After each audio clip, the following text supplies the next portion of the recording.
Debbie Kochever, Tufts University. How confounding are political factors to rapid and accurate distribution of surveillance data?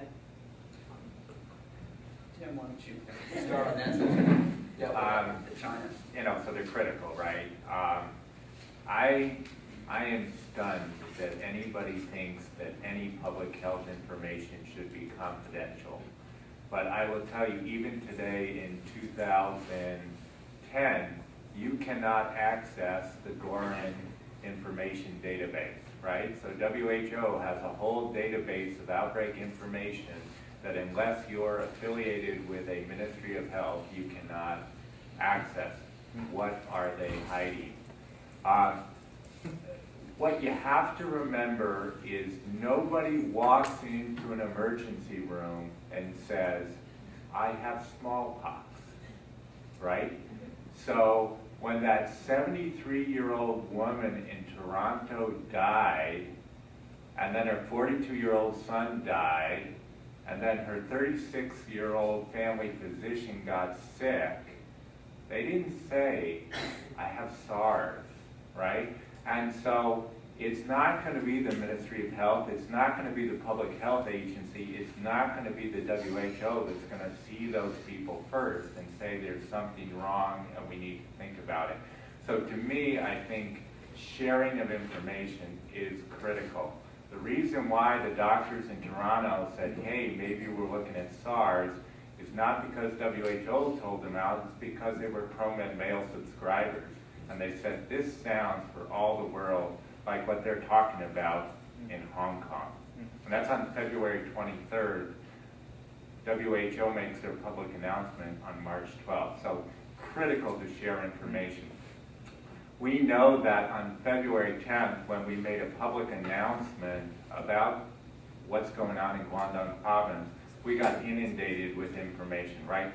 You could pick up Hong Kong newspapers that talked about hospitals being closed in Guangdong province, hundreds of people buying white vinegar to disinfect their houses, people walking around with masks.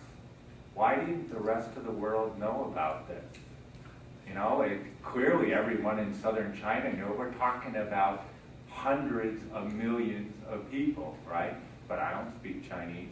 I don't read Chinese newspapers, right? So we're really dependent on governments to share that information. Why do they do this? These have huge economic consequences, right? So the SARS epidemic, you're talking about 8,000 cases, just under 800 deaths. That's a pittance. But you're talking about $30 billion in economic losses worldwide. City of Toronto alone, in 3 months, lost $2 billion. When H1N1 broke in Mexico City, they were estimating they were losing $150 million a day in tourism dollars. There's a very strong incentive not to let anybody know you've got an outbreak problem. And until we figure out how to deal with that, I think those incentives will remain in place.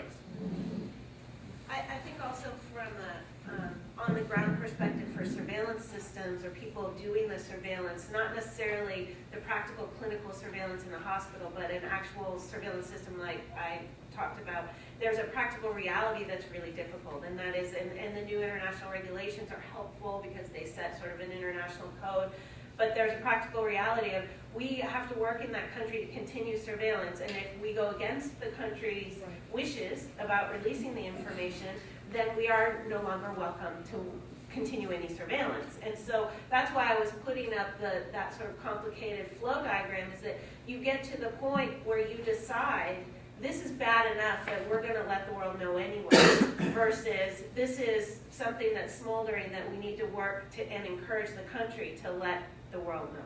And we do find ourselves in that Congo example, going to the government and saying, we really think you need to let WH know. We really think you need to let WH know. We're going to have to let WHO know if you don't let them know. And so that's the situation you find yourself in, because you do want to keep going and be able to evaluate the next one. There's a question over here. I think Hector. Oh, sorry. Just wanted to add a couple of comments to this discussion. One is definitely economics is what drives politicians. And I clearly remember 1991, we had our first and only epidemics of cholera, which ended up with 150,000 cases. The first epidemiological evidence indicated it came by sea, and the cases came from the port of Callao. So the Ministry of Health and epidemiologists came out to the media and said, you Peruvians like ceviche, don't eat ceviche, which is marinated in lemon and not cooked, and stop eating ceviche. The fishermen and the fishing companies pressed the Ministry of Fishing, and he went up with Fujimori and went to all the media to say that ceviche was safe, which actually was not. So the epidemics got installed thanks to the pressure of the economical, powerful industry of fishing. So I think that's a very clear example of what happens. The second point is looking at it from the other side. Many times we see the international activities for political reasons or for just the way the institutions are. They go and definitely center their activities departing from the Ministry of Health, which in theoretical grounds is completely correct. But in practical grounds, many times it's a waste of everything. So I do believe that we need to think of strengthening the academia in developing countries as a parallel in communication with the Ministry of Health and not just closing the door into the Ministry of Health by itself alone.